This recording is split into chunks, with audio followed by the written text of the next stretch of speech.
Sebelum menyaksikan video ini, pastikan bosku jangan lupa subscribe, karena subscribe itu gratis plus bonus tonton video terbaru setiap harinya.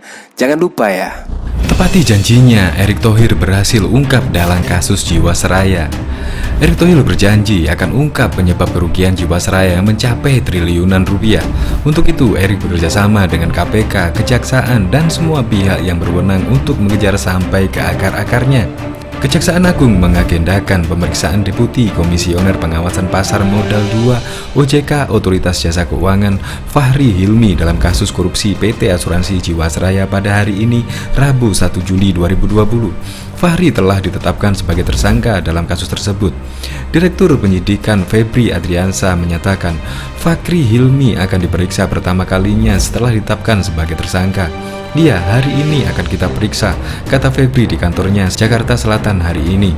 Kejaksaan Agung menetapkan Fahri serta 13 perusahaan sebagai tersangka baru kasus Jiwasraya. Berikut rincian kerugian negara yang disebabkan 13 korporasi. PT Dana Wibawa Manajemen Investasi menyebabkan kerugian negara senilai 2 triliun 27 miliar. PT Oso Manajemen Investasi menyebabkan kerugian negara senilai 521 miliar.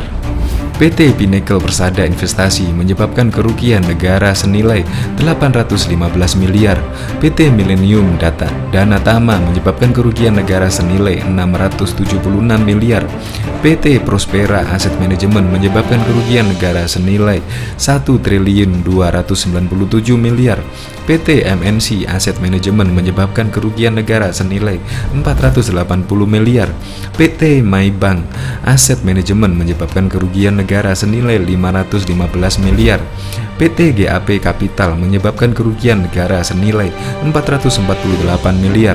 PT Jasa Capital Asset Management menyebabkan kerugian negara senilai 226 juta. PT Corvina Capital menyebabkan kerugian negara senilai 706 miliar.